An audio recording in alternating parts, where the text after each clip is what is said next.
I've taken photos in combat zones, refugee camps, and military funerals, but nothing prepared me for my sister's wedding. Coming home to Austin after a decade in uniform felt strange. Everything looked smaller, quieter, more polished, like it had been waiting for me to notice how much I'd changed. My name's Callie Delaney, U.S.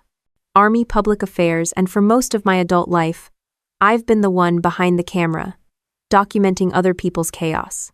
This time, the chaos belonged to my own family. My sister Marin was getting married to Gavin Price, the golden boy son of Senator Harold Price, the kind of guy who probably had a LinkedIn profile before he had a driver's license. Their wedding was all anyone in my family could talk about for months. The Delaneys were a military legacy. My dad, Colonel Warren Delaney, retired after 35 years of service and now ran Falcon Ridge Systems, a defense contracting company that paid for the house, the cars, and probably this entire wedding. I was supposed to be home for 3 weeks of leave. My dad extended that into a full-blown family assignment. You'll handle the photos, right, Callie? You've got the training. Translation: don't just be a guest work for free and make us look perfect. When I walked into our old house, the smell of polish and fresh flowers hit me like a formal inspection. My mom was in full hostess mode, shouting orders at caterers like she was directing an airstrike. Marin was upstairs trying on her dress, smiling for her bridesmaids, who looked more like PR staff than friends. My dad stood in the hallway, arms crossed, radiating command presence. Even in retirement, he still carried that colonel energy, the kind that made people straighten their backs when he entered the room. Callie, he said, gripping my shoulder, good to have you home.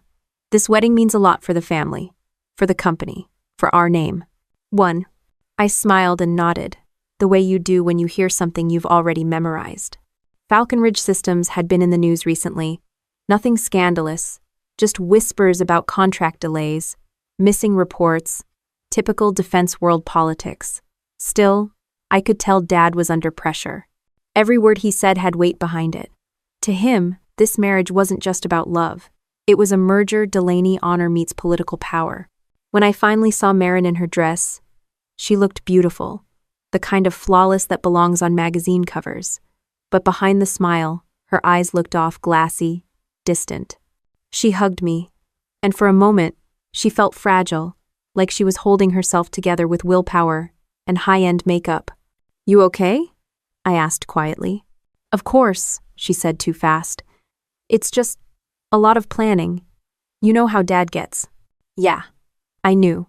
Growing up, Delaney meant learning early that family comes first, feelings come last. My dad believed in discipline, in control, in not letting emotion interfere with mission objectives. It worked in the Army. In real life, it just made everyone exhausted. The rehearsal dinner that night could have been mistaken for a defense gala. Senators, retired generals, corporate board members, everybody wearing practice smiles. My dad opened the evening with a toast about tradition, honor, and the strength of two proud families. It sounded like a briefing before deployment. People clapped politely. Marin looked at the tablecloth. I started taking photos, partly for practice, partly to stay busy. Through the lens, I caught moments most people missed. Marin's smile fading the second Gavin looked away. Mom's nervous hand squeezing Dad's arm every time someone mentioned Falcon Ridge, and Dad himself, scanning the room like a man guarding a secret. After dessert, I stepped outside to smoke. I quit years ago, but sometimes the habit isn't about nicotine, it's about silence. The backyard looked exactly the same as when I was 16. Trimmed hedges, the flagpole, the swing set Dad refused to get rid of. I could hear laughter from inside, the fake kind. When I turned around, Dad was behind me. You're not drinking, are you? He asked. Water, you'd be proud. He nodded. I am proud. You've served well, Callie. You represent the Delaney name the right way. I wanted to believe that was a compliment, but with him, every compliment came with an expectation. You'll get some great shots tomorrow, he continued. We need everything documented properly. This isn't just a wedding, it's a statement. That word statement stuck with me. Weddings are supposed to be about people. In our family, everything was about image. Later that night, while backing up my equipment, Marin knocked on my door. She wore her robe and carried a glass of wine she clearly hadn't touched. She sat on the edge of my bed and stared at the floor. "Do you ever feel like your life's been decided for you?" she asked. "All the time. Comes with the uniform." She laughed weakly. "I thought so. I used to think marrying Gavin was what I wanted, but now, I don't know." I looked at her reflection in the mirror. "You sound like you already made a decision, you just haven't said it out loud yet." She didn't answer. She just sighed and left the room. The next morning was bright.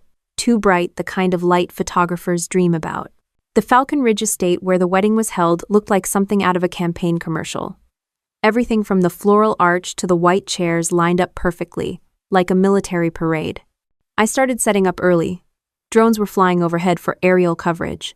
There were PR staff from both families, assistants running around with earpieces. If you didn't know better, you'd think the president was attending. Dad did a quick walkthrough, inspecting everything like a commander before a mission. "Make sure to get shots of the officials in attendance," he told me. "We'll need them for the press release." "Press release?" I asked. He gave me a look that meant, "Don't question it." By noon, guests began arriving: generals, senators, corporate donors, people who looked too polished to sweat. I snapped photos, smiling, pretending not to notice how mechanical it all felt. When Maren arrived in her wedding dress, everyone gasped. She looked perfect again, exactly as Dad wanted her to. But when she caught my eye, there was something raw there. Fear, maybe. Or maybe guilt. I couldn't tell yet. During the group portraits, I caught little details: her hand trembling when Gavin touched her back, her smile fading the moment she turned away from the camera. She was performing happiness, and my camera saw right through it. I've spent years photographing soldiers under fire, people who smiled for morale while their world fell apart. That same expression was written all over Maren's face. By late afternoon, everything was ready. Guests seated, musicians tuned, champagne poured. From the outside, it was flawless. Inside, I could feel something tightening, like the moment before a sandstorm. I took a step back to check my frame, and for half a second I saw a man standing far in the background wearing a military uniform, watching the bride. He blinked. The man was gone. The image of that uniform burned in my mind long after the man disappeared. My hands felt colder than they should have. Maybe it was nothing, just a guest with a military background, I told myself. But deep down, I knew something about that posture. The squared shoulders, the way he stood like someone trained. Someone who belonged to the same world I did. Back inside, Dad was giving orders to the catering team as if he were still commanding a battalion. The way he moved, the way everyone reacted to him, it was muscle memory, discipline disguised as hospitality. He lived by one rule: control the narrative before it controls you. In our house, that rule wasn't just about work. It was our entire upbringing. From the time Maren and I could walk, we were trained in routine, early runs, spotless rooms, firm handshakes, and zero emotional outbursts. Delaney's keep their composure, Dad would say whenever we cried or questioned him. He didn't raise daughters, he raised soldiers. That mindset made sense in the army. But inside a family, it just created silence. Real silence, the kind that makes you forget how to say what you feel. While everyone else was focused on the floral arrangements, I kept thinking about that flash of uniform in the distance. I told myself not to overthink, but the instinct I'd built over years of active duty didn't switch off. I was trained to notice what didn't belong. Around midday, Mom found me at the edge of the garden. "You're doing great, sweetheart," she said, voice tight, polite. She always spoke like she was in a press conference. "Thanks. How's Maren holding up?" "She's fine. She's just nervous. All brides are nervous." Her tone was too quick, too practiced. She didn't even look at me when she said it. When my mom lies, she fixes her eyes on something just past your shoulder. Right now, she was staring at the champagne table. That night looked like a political fundraiser. Everyone who attended could have been on a defense contractor payroll. My dad gave another speech this time about family legacy and national duty. I watched him talk about honor as if it were a product he was still selling. Gavin sat beside him, smiling like a man who knew he was marrying into power. He was charming in that calculated, performative way. The kind of man who probably shook hands with interns just long enough to remember their first names, but not their faces. I noticed Maren picking at her food, barely eating. When she caught me looking, She smiled that same stiff, camera-ready smile. It reminded me of the ones soldiers give during homecoming ceremonies, the kind that hides the cracks underneath. After dinner, Gavin raised his glass. To the Delaney and Price families, two legacies united in strength. Applause followed. Cameras flashed. Dad looked like he'd just secured another contract. I took a sip of water, feeling the tightness in my throat. Maybe it was pride, or maybe it was dread. Later, when the guests left, I helped pack up my camera gear. Dad stopped by the table and rested a hand on my shoulder. "Make sure you capture the right moments tomorrow," he said. "Not every photo needs to tell the truth. Some need to tell the right story." That line sat heavy. The right story, not the true one. I'd heard commanders say things like that before press briefings, not before a wedding. When I went upstairs, Marin's room door was half open. I caught a glimpse of her sitting on the floor in her pajamas, veil in her lap, staring at her phone. The look on her face was defeat, like she was counting down, not to a new life, but to an execution. She looked up and noticed me. "I'm okay," she said automatically. "You sure?" She nodded, then added quietly, "Dad says it's important. The wedding, I mean. For the company. For him." I stepped inside. "And for you?" She didn't answer right away. "I guess if he's happy, it's good for everyone." That was classic Delaney logic, measure love by usefulness. I sat beside her, studying the framed photos on her dresser. Dad in uniform, Marin's graduation, family Christmas cards, where we all smiled like we believed the script. Every single image looked perfect. None of them looked real. "You don't have to do this if you don't want to," I said finally. She gave a small laugh. "You think walking away is an option? This isn't just a wedding. It's an alliance. That's what Dad called it." "He actually said that?" She nodded. "He said this marriage will secure Falcon Ridge's future. The military taught me how to handle stress, but nothing prepares you for watching your sister turn into collateral damage." The next morning, I walked the perimeter of the estate, checking lighting conditions. The air smelled like fresh-cut grass and expensive perfume. Staff were everywhere: event planners, florists, Falcon Ridge PR, reps with clipboards. Everyone moved like clockwork. That's when I overheard two of the staff talking near the tents. "Falcon Ridge can't afford another headline," one whispered.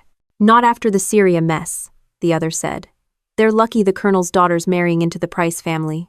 I froze. Syria. My unit had rotated through there 2 years earlier. I remembered the name Falcon Ridge appearing in one of our supply briefings: defective optics, faulty body armor, stuff that costs lives. I never knew Dad's company was tied to it. The thought made my stomach twist. I snapped a few shots to cover my reaction, pretending to adjust focus. Inside, Marin was getting her makeup done. She looked stunning, in a tragic kind of way. Every detail, perfect hair, jewelry, posture, only her eyes betrayed her. When she saw me, she whispered, "Smile for the camera, right?" It sounded like a joke, but the sadness underneath it wasn't lost on me. Dad walked in right after, looking sharp in his tailored suit, medals pinned like trophies. "You look beautiful," he told her. His voice softened for the first time that week. But then, without missing a beat, he added, "Remember, today isn't just about you." Marin nodded, her reflection in the mirror, still as stone. I took a few test shots, adjusting exposure. My hands were steady, but my chest wasn't. Through the lens, I saw what no one else in that room wanted to see: a woman rehearsing how to hide her fear. "Everything's perfect," Dad said behind me. "No surprises, that's how Delaney's do things." He walked out to greet the arriving guests. The moment he left, Marin's shoulders dropped like she'd been holding her breath for hours. She looked at me through the mirror. "Do you ever wish you'd just run away and start over?" she asked. "Every deployment," I said. She laughed quietly, shaking her head. "Must be nice to have that choice." I was about to respond when a movement outside the window caught my eye. A shadow by the tree line, half hidden behind the gazebo. The same figure from before, standing still, facing the house. My pulse jumped. I lifted my camera again, zoomed in. The autofocus locked onto a man's face, tired eyes, close-cropped hair, a faded uniform. Captain Lance Corbett. And he wasn't supposed to be alive. The second I recognized Lance Corbett, my hands froze on the camera. For a moment, I thought my mind was playing tricks on me. The man had been listed as MIA 3 years ago, his name printed on a military memorial page, complete with a flag-draped coffin photo. I remembered the day the report came through. My unit was still overseas. We heard the rumors one of Falcon Ridge's supply missions had gone wrong. No survivors. Lance Corbett was dead. That was the story. Except the man standing in the garden wasn't a ghost. He was real. Through the lens, I watched him standing half in shadow, scanning the scene with the calm awareness of someone used to danger. He didn't move like a guest or a worker. He moved like a soldier assessing a perimeter. Then, as suddenly as he appeared, he turned and walked away. I lowered the camera. My pulse was steady training. Does that to you. But my mind was running through every impossible explanation. Either Falcon Ridge faked his death, or someone else did. And somehow, my sister's wedding had just become ground zero for whatever secret that man carried. Inside, everything looked normal again. My dad was laughing too loudly with Senator Price, the string quartet was rehearsing, and the house buzzed with that shallow joy rich people mistake for happiness. I needed to confirm what I'd seen. I checked my photos. There he was, blurry in the background but unmistakable. The timestamp didn't lie. 10:17 a.m. Falcon Ridge Estate. When I went upstairs to find Marin, she was sitting in front of the vanity while her bridesmaids gossiped around her. Her face was flawless, calm, too calm. I waited until they left before asking, "Hey Marin, quick question. Did you see someone outside earlier, near the trees?" Her reflection stiffened for half a second, barely noticeable, unless you were trained to see it. "No," she said softly. "Just staff." "Why?" "I thought I recognized someone." "From the army?" "Yeah. Someone who shouldn't be here." She turned to me, forcing a smile that didn't reach her eyes.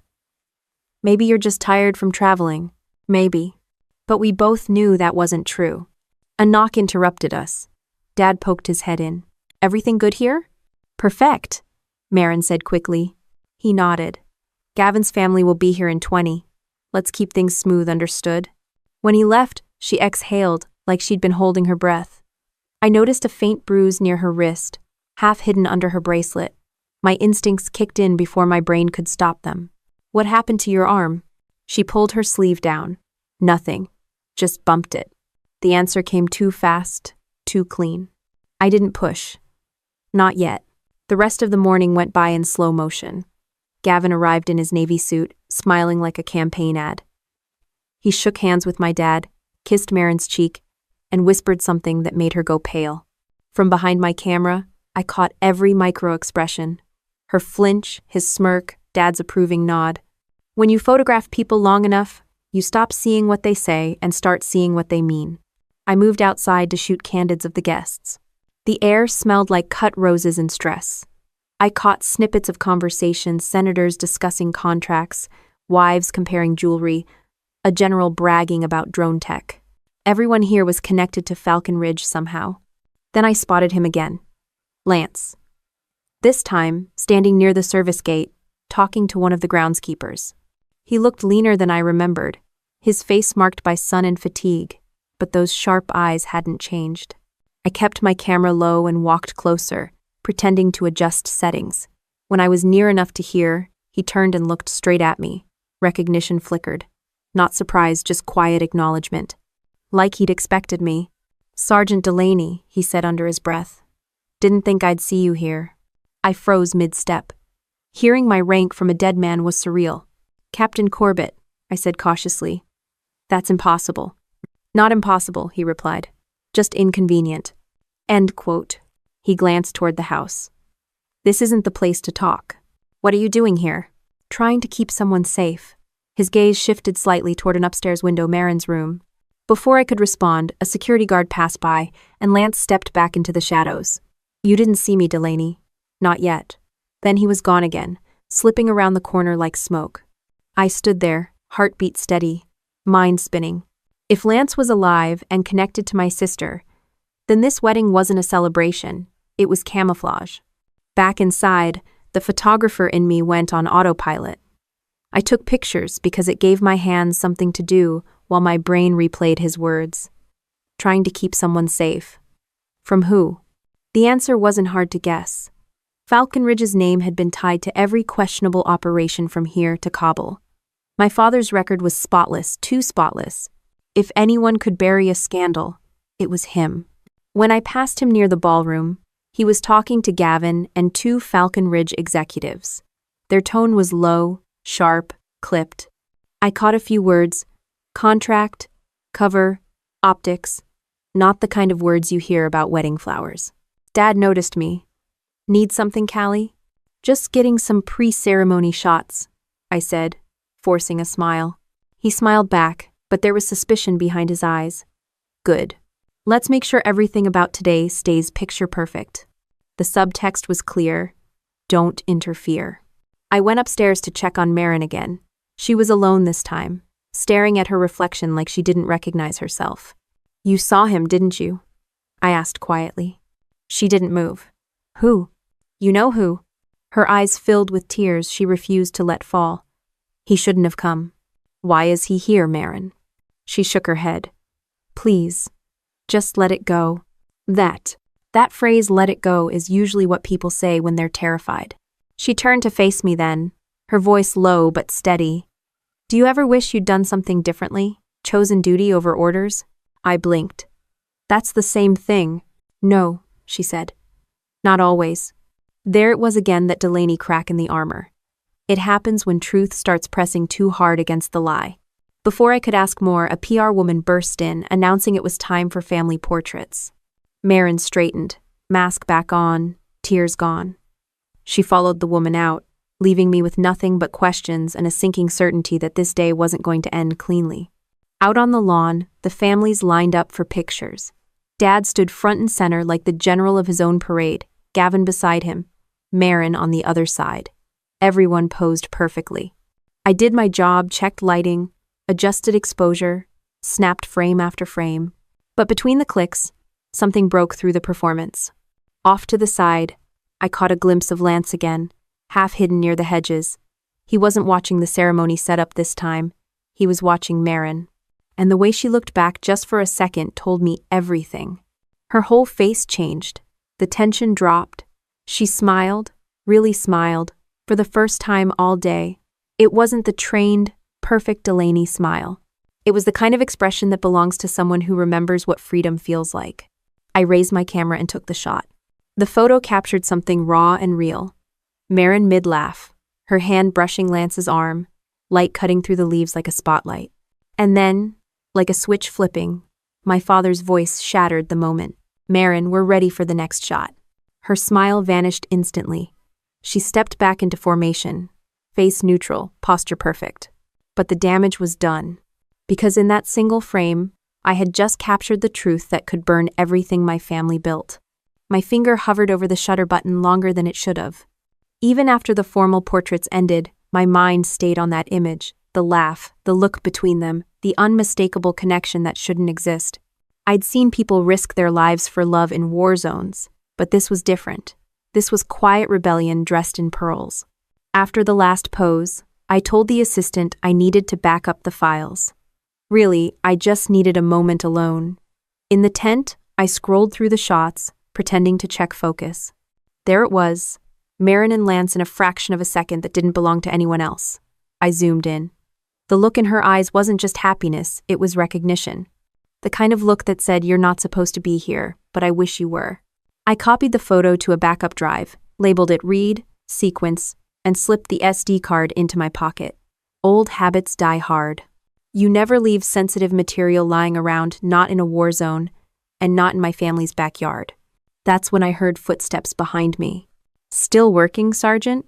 The voice was low, steady. I turned. Lance was there, standing just outside the tent flap.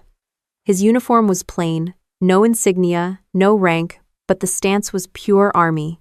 I hadn't seen him up close in years, but time had carved deeper lines into his face, the kind you only get from captivity or guilt. You shouldn't be here, I said quietly. Neither should you, he said. You know what your father's up to? His tone made my stomach tighten. You're going to have to be more specific. He glanced around, lowering his voice. Falcon Ridge, the contracts, Syria. You really think all those reports about malfunctioning armor were clerical errors? I didn't answer. The story was old news inside the Army, rumors about a failed test batch that cost American lives.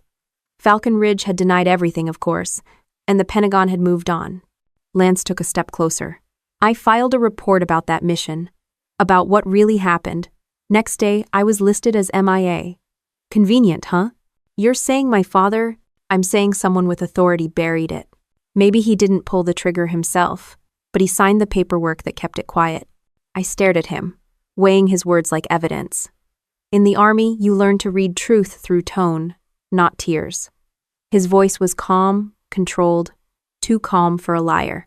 What do you want from me? I didn't come for you, he said. I came for her. I didn't need to ask who her was.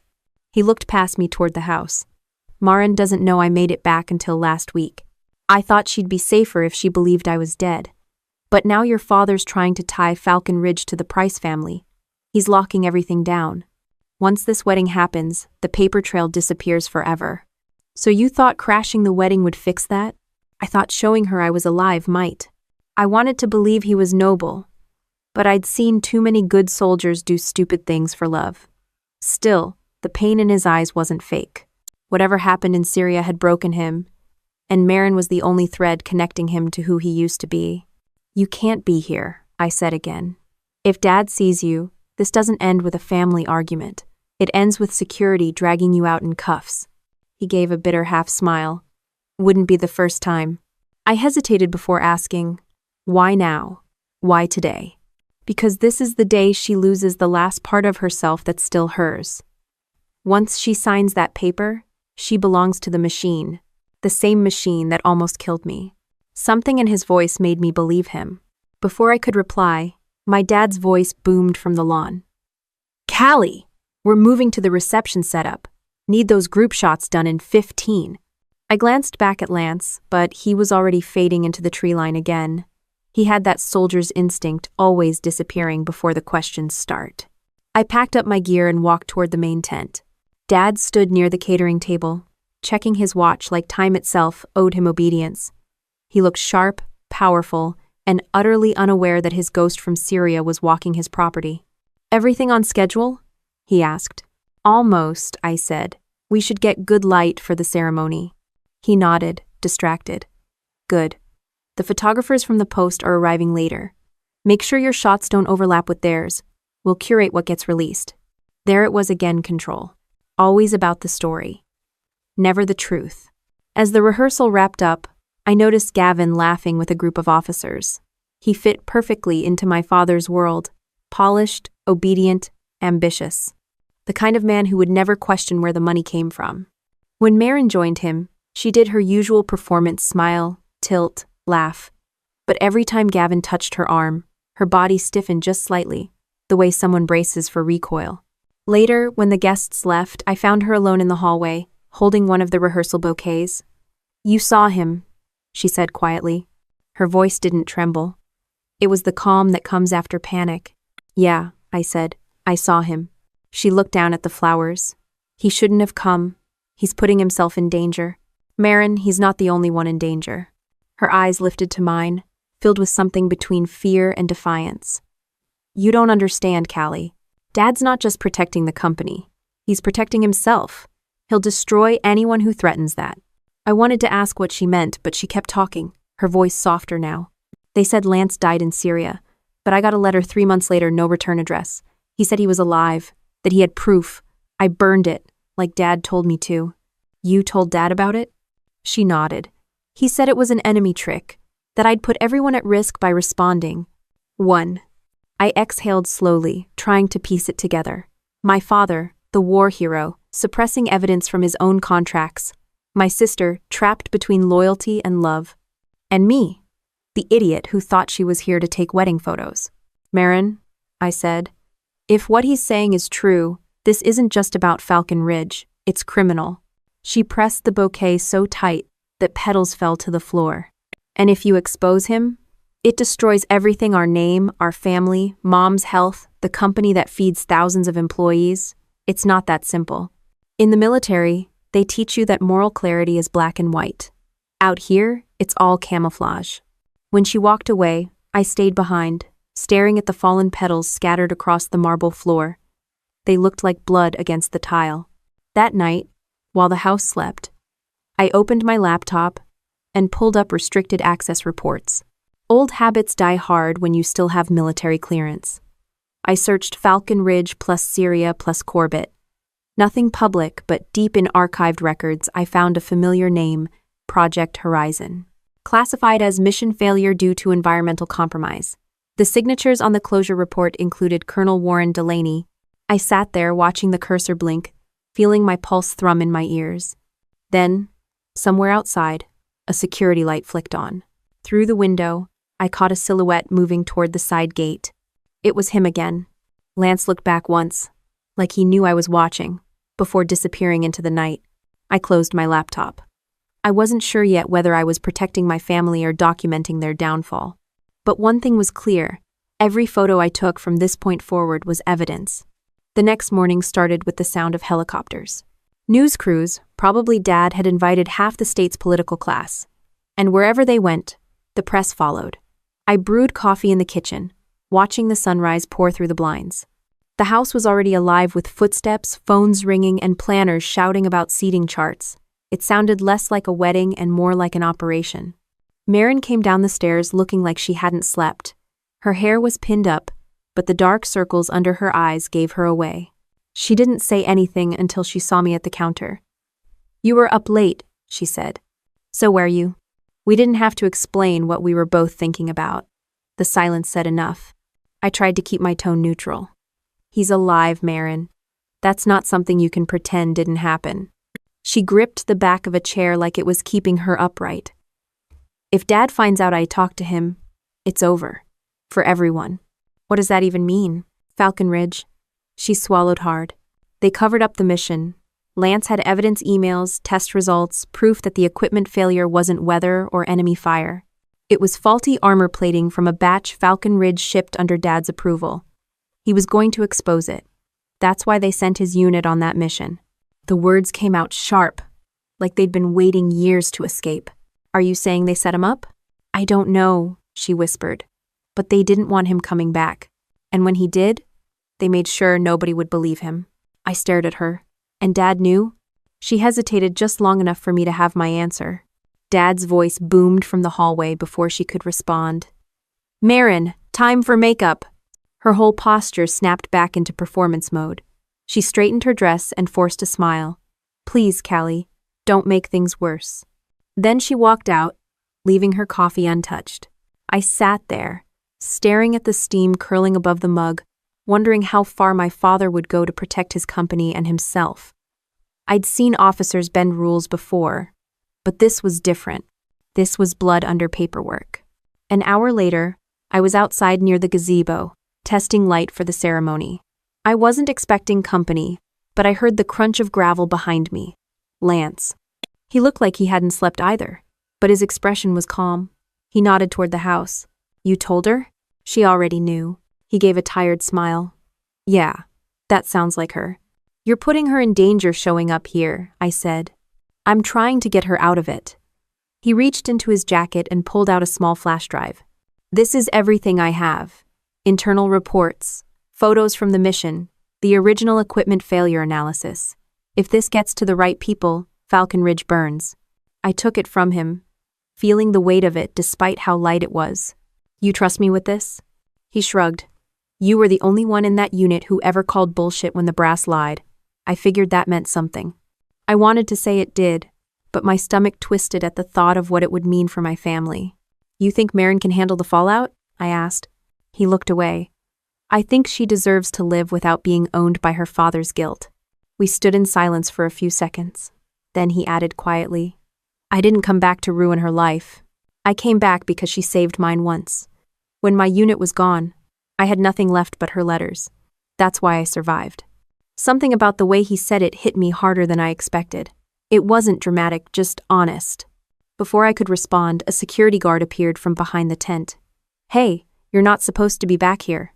Lance stepped back instantly, hands raised. "Just leaving." I blocked the guard's view slightly, flashing my army credentials. "He's with me. We're checking access routes for photographers." The guard hesitated, then nodded and walked off. Lance gave me a look half gratitude, half warning, and disappeared again through the trees. Once he was gone, I opened my camera bag and hid the flash drive under the foam padding. The irony wasn't lost on me. A photographer smuggling evidence inside her gear. Inside the house, everything was moving like a perfectly rehearsed drill. Dad had switched into public relations mode, shaking hands with senators and giving interviews about national partnerships and American integrity. I wanted to ask him about Project Horizon, about the armor plating, about Lance, but I knew how that conversation would go. He'd look me dead in the eye and say something like, "We don't air family matters in public," and that would be the end of it. Instead, I focused on my job. Pictures, faces, truth hidden behind smiles. As I framed another shot, I noticed Gavin with his groomsmen, laughing too hard, checking his reflection in every mirror. He looked like a man who'd won a trophy, not someone about to start a marriage. I moved closer to capture a candid angle, and that's when I overheard him speaking to one of the Falcon Ridge executives. "After today, we'll have everything locked down," Gavin said. "No more leaks, no more ghost stories." Ghost stories. I took another picture just to hide the shaking in my hand. When I went upstairs, Marin was getting final touch-ups on her makeup. She looked like porcelain, beautiful but breakable. The makeup artist stepped out, leaving us alone. I reached into my pocket and pulled out the flash drive. "He asked me to give you this." Her eyes widened. "What is it?" "Proof. About Dad. About Falcon Ridge." She didn't take it. "I can't. If they find it, then I'll hold on to it," I said. "But you need to know it exists." She finally met my eyes. "What would you do if it were you?" I thought about all the missions I'd photographed the moments before soldiers made impossible choices. "I'd tell the truth," I said, "even if it cost me." She gave a sad smile. "You always were the brave one." "I'm not brave," I said. "I'm just tired of pretending honor means silence." There was a soft knock on the door, and Dad's voice came through. "Marin, time to head out." End of chapter. She took a deep breath, fixed her veil, and stood up. Before she left, she whispered, "If I do this, everything ends." Then maybe it's time something did. She didn't respond, but I saw her hand tighten on the door handle before she opened it. Downstairs, the orchestra started warming up. Guests filled their seats. Photographers checked their lenses. It was all happening too fast, like the start of a mission no one was ready for. I slipped the flash drive into a hidden pocket in my camera strap and joined the rest of the crew outside. The sun was blazing, perfect light for photos, perfect light for exposure. As the bridal party lined up, I focused on Marin one more time through my lens. Her expression was unreadable, but I recognized that look. It was the same one I'd seen on soldiers walking toward a battle they didn't expect to survive. My camera clicked once, quietly. Somewhere in that sound, I realized the wedding wasn't the story I'd been hired to document. It was the cover-up I was about to expose. The orchestra started playing a slow, polished tune as Marin took her father's arm, and they started walking toward the altar. The scene was beautiful, but underneath it, I could feel the weight of the secret pressing down. The ceremony moved quickly. The priest spoke about duty, faith, and unity. When it came time for vows, Gavin's speech sounded like a business proposal. "Together, we will honor our families and build something lasting," he said proudly. Then it was Marin's turn. She unfolded a small piece of paper, her hand shaking so slightly that I had to zoom in to catch it. Her lips parted, but no sound came out for a few seconds.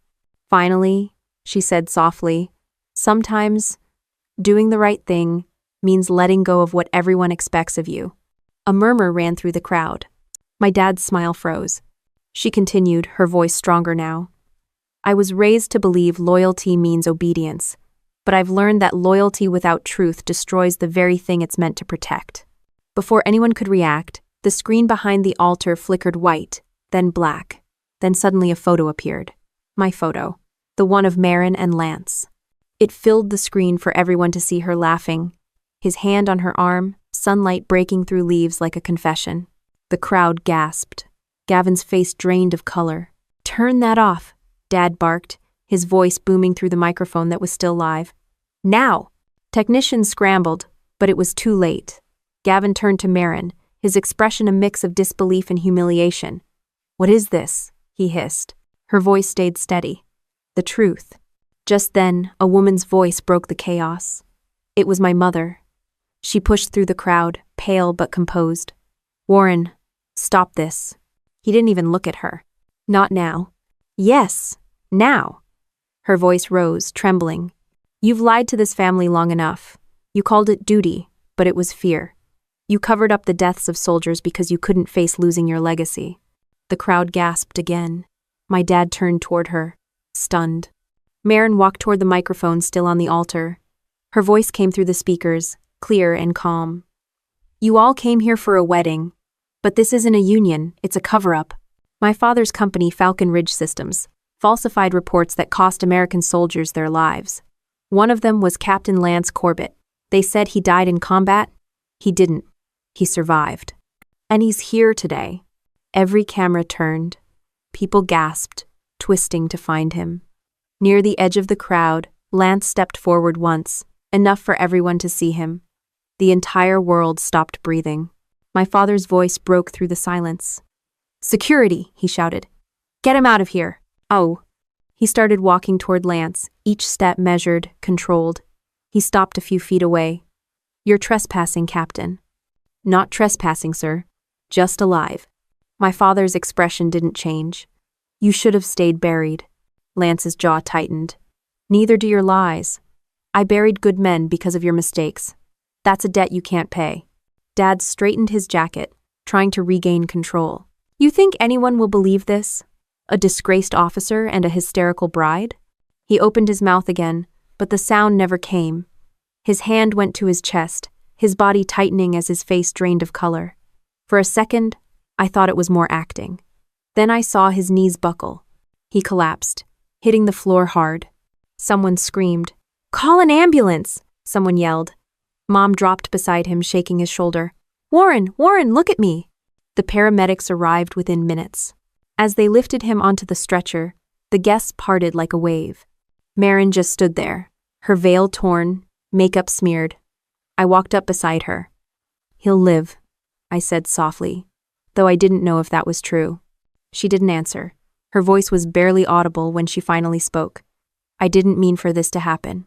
"I know." I lowered my camera for the first time all day. Marin dropped her bouquet. The sound was small, but final. Then she turned, walking calmly down the aisle through the stunned crowd, sunlight cutting through the open tent as she passed. No one stopped her.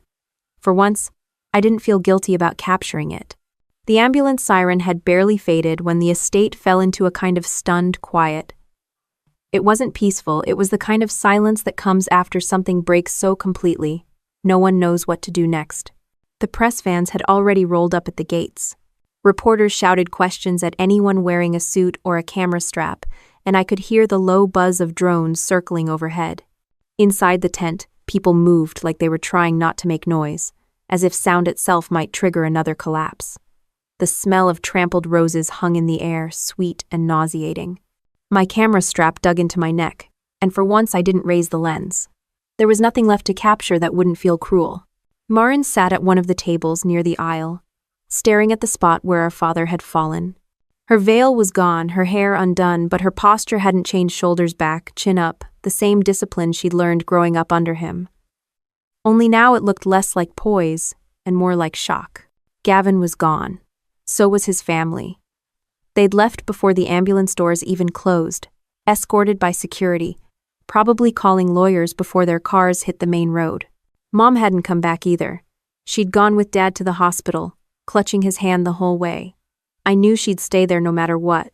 For all the years of silence, for all the lies, she was still his soldier. I pulled a chair up beside Marin. Neither of us spoke for a while. The staff was quietly dismantling floral arrangements around us, pretending not to listen. When she finally spoke, her voice was flat. "I thought he was invincible." I nodded. "We all did." Addie, she stared at her hands, the engagement ring still there, dull under the tent lights. "I don't even know what to feel. He's my father, but I hate him, and I still love him, and I hate that I love him." "That's how loyalty traps you," I said quietly. "It makes you think love means silence." She looked at me, eyes red, but dry. You think I did the right thing? I hesitated. The right thing was a luxury most people didn't get to define until after the damage was done. You told the truth, I said finally. That's more than anyone else ever did. She nodded slowly, then laughed once sharp and hollow. The truth destroyed everything. It only destroyed what was already broken. The clink of glass interrupted us. One of the servers was cleaning up the untouched champagne flutes, his movements stiff and nervous. I caught my reflection in one of them, a woman in uniform once, now covered in the wreckage of a family ceremony that had turned into a war zone. My phone buzzed in my pocket. Notifications exploded across the screen. Headlines, social media posts, live footage already circulating. Falcon Ridge cover, up exposed during wedding meltdown. Retired colonel suffers heart attack after daughter's public accusation. It had been less than an hour, and the world already knew. I turned the phone face down on the table. It's everywhere. I figured, Marin said. He built his whole life around public image. Now the public finally gets a good look. I watched her for a while before asking, Did Lance know you were going to do it like that? Her eyes flicked up to me. No. He told me to tell the truth someday. He just didn't think I'd do it in front of 300 people. He's still here, I said. I know. We both turned toward the far end of the lawn. Lance stood by the tree line, talking to two men in suits who were clearly federal investigators, Department of Defense badges hanging from their belts. I recognized the look. Men trained to keep their faces neutral, while quietly changing the course of other people's lives. He reported it. I said softly. Of course he did, Marin replied. He's still a soldier. One of the agents walked away, talking into a radio. The other handed Lance a small envelope. Lance opened it, read whatever was inside, then folded it back carefully. His face didn't move, but his shoulders dropped a little, like he'd been waiting for that moment for a long time. When he looked up, he saw me watching. I didn't look away. I stood and started walking toward him. The grass was damp from the spilled champagne and petals, and my shoes sank slightly with every step. When I reached him, he gave me a quiet nod. Agents? I asked. Yeah? He said. They've been building a case for months. I sent them what I had. Your sister's confession just made it public. So it's over? He shook his head. No, it's just starting. Investigations like this don't end neatly. Neither do families like ours.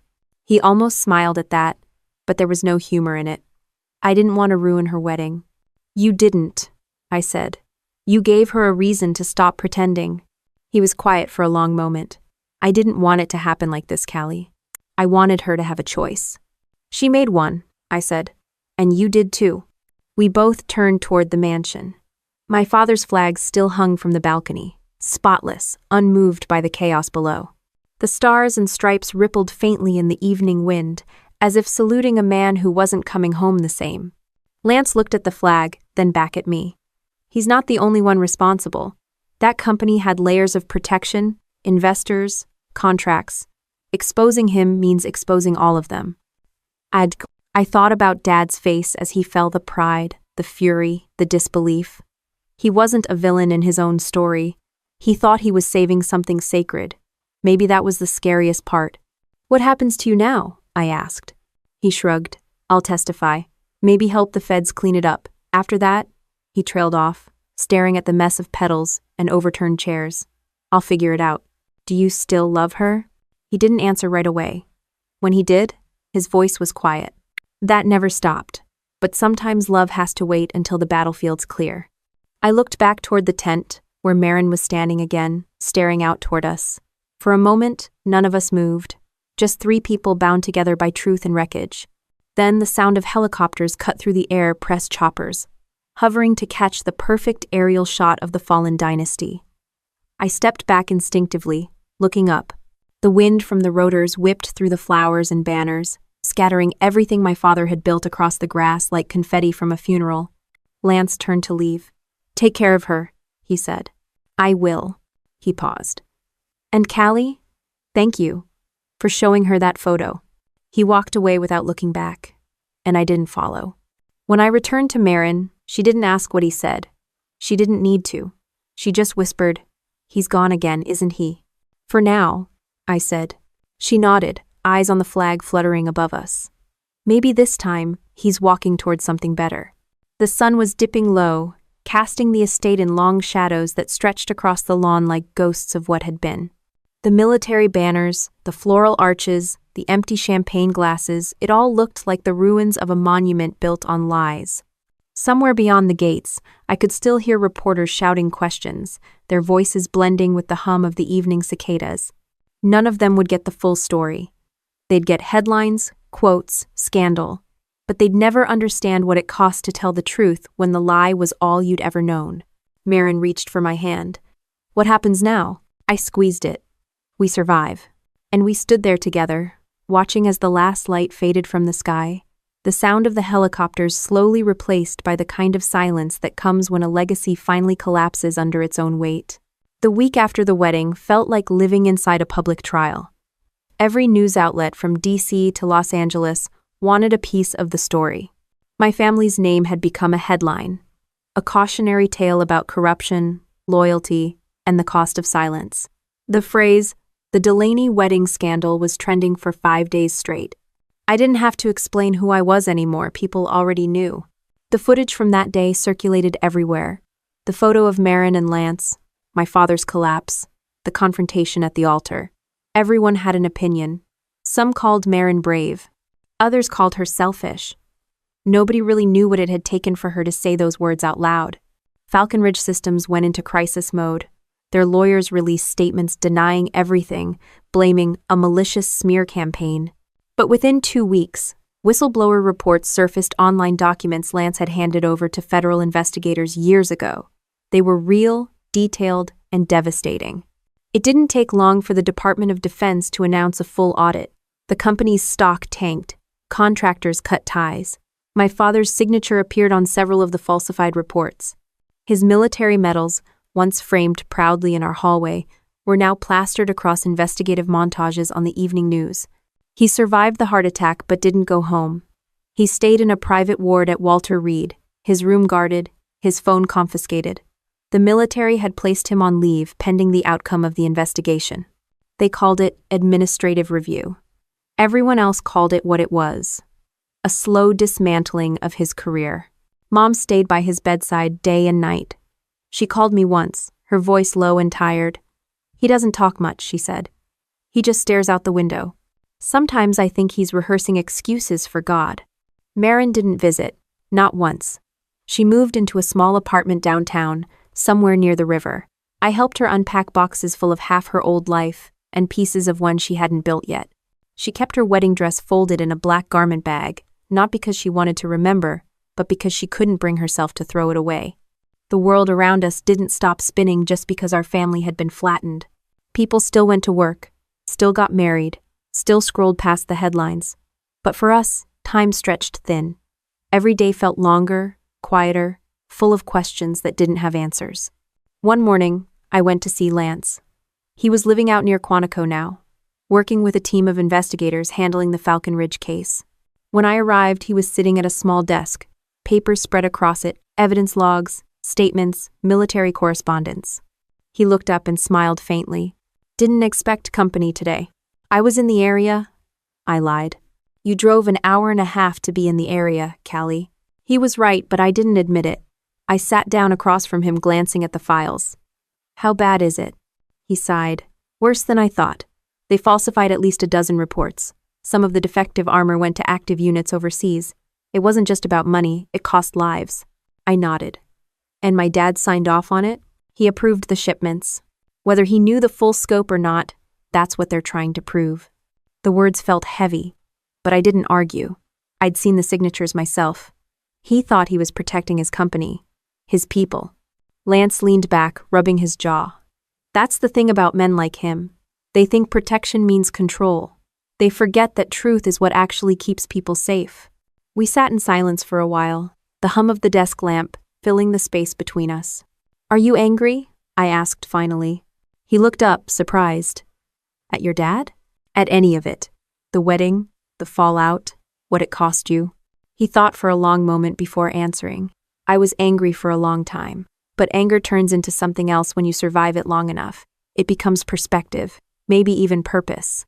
I let that sink in. "You sound like someone who forgave him." He shrugged. Forgiveness isn't about him. It's about me not letting him own what's left of my life. Oh, Vin. Outside, a chopper passed low, shaking the windows. Lance didn't even flinch. I realized how many noises he'd already learned to live, with explosions, chaos, lies. He closed one of the files and looked at me. How's Marin? She's trying. Sleeping a lot, not talking much. He nodded. Tell her she did the right thing. She already knows. She just doesn't feel it yet.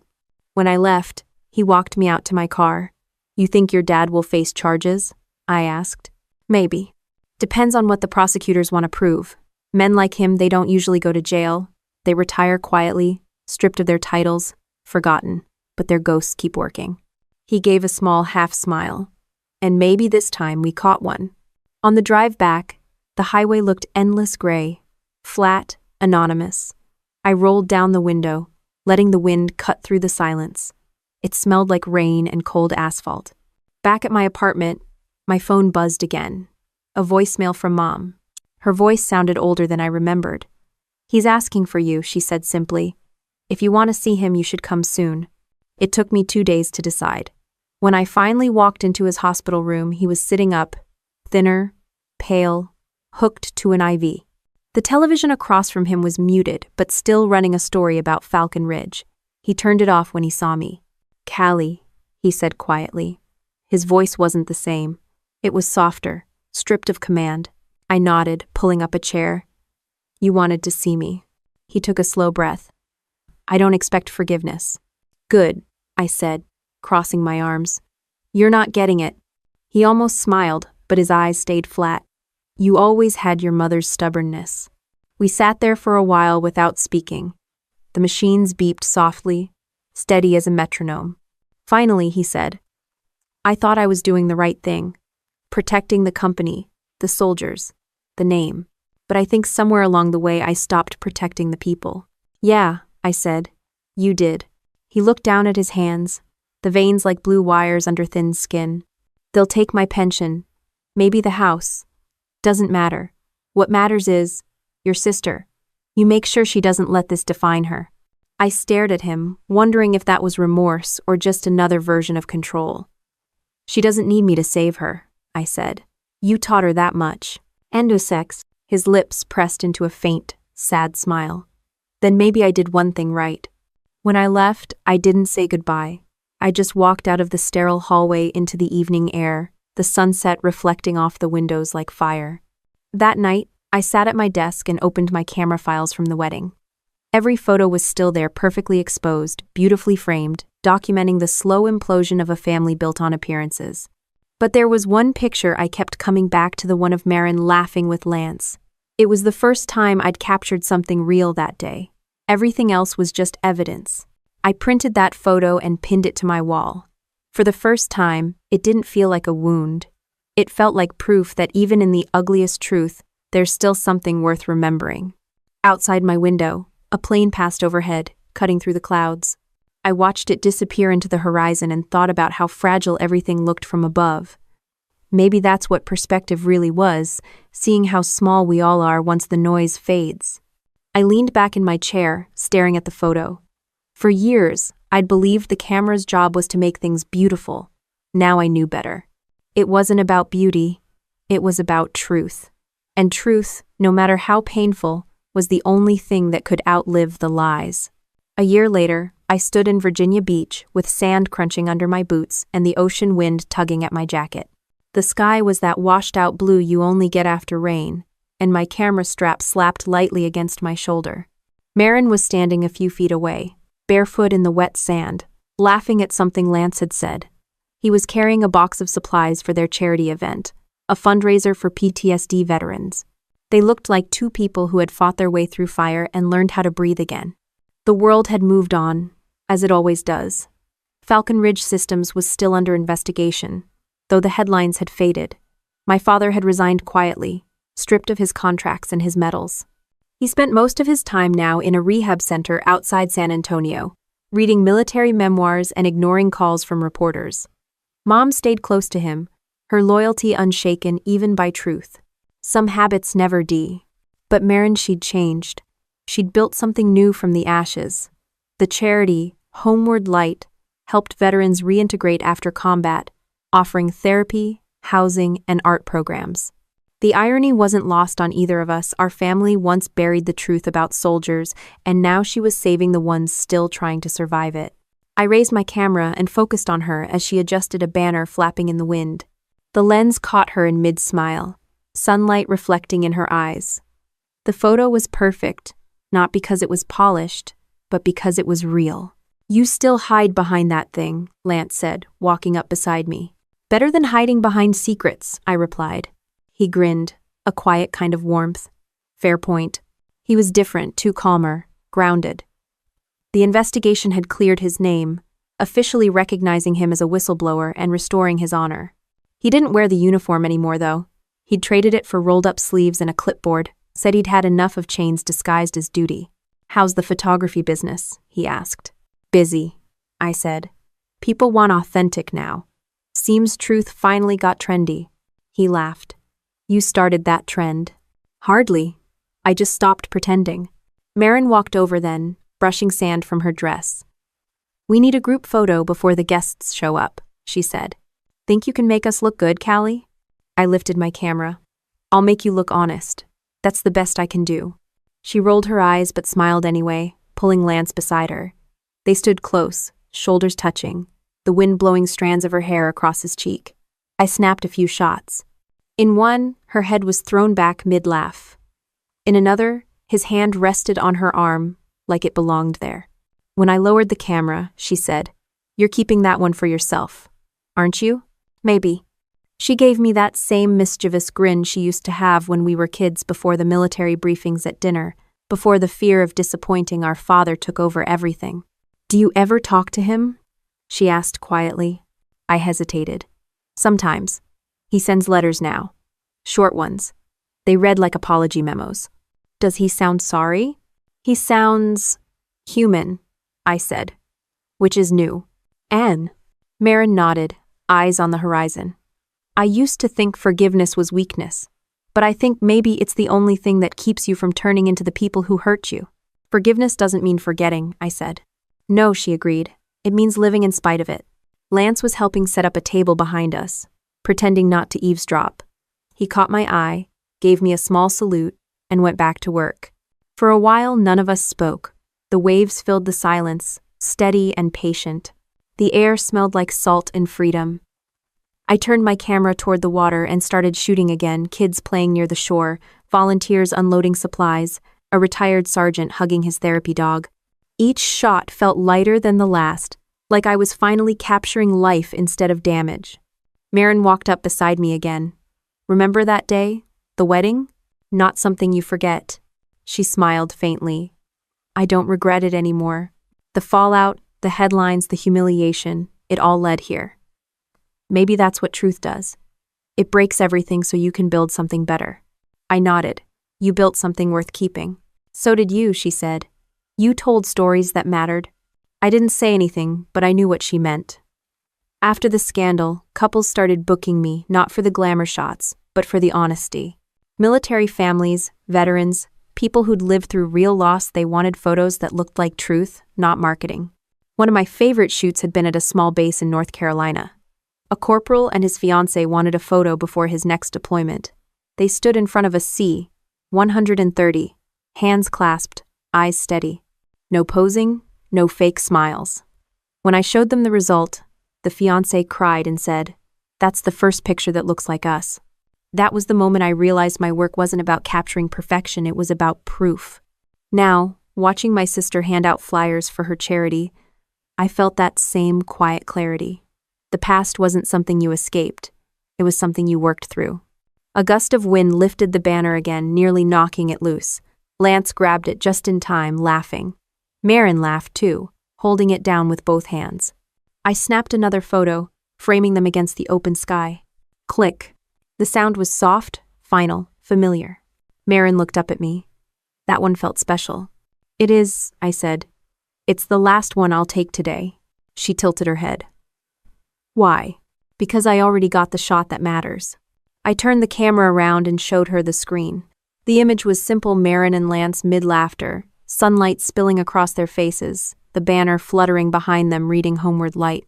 There was nothing posed, nothing planned. Just two people who had walked through hell and somehow found the beach. Her eyes glistened.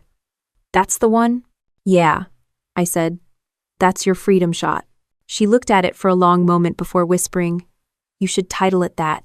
I already did. Later that afternoon, as guests began arriving and the music started, I stepped back from the crowd, watching Marin greet people, hugging veterans, shaking hands, laughing without flinching. Lance moved beside her with the ease of someone who'd stopped looking over his shoulder. They didn't need me to capture anything else. They were living it now. I sat on the low wooden fence near the dunes, camera resting in my lap, the ocean stretching endlessly in front of me. The horizon shimmered, blurring the line between water and sky, and for the first time in years, I didn't feel like I was waiting for something to go wrong.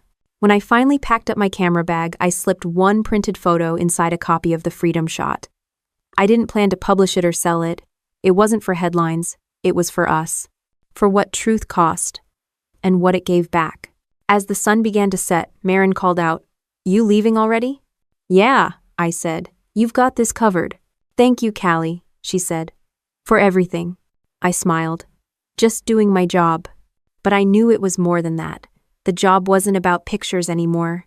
It was about seeing what was real and making sure it didn't disappear. I walked up the path toward my car, the sound of laughter fading behind me, the camera heavy but comforting on my shoulder. Before I got in, I turned back once more. Marin and Lance were standing near the shoreline, holding hands, framed by the orange light of the setting Sunday. For a second, I almost lifted my camera again, but I didn't need to. Some moments don't need to be photographed to last forever. And maybe that's what freedom really looks like, when the truth doesn't need a witness anymore.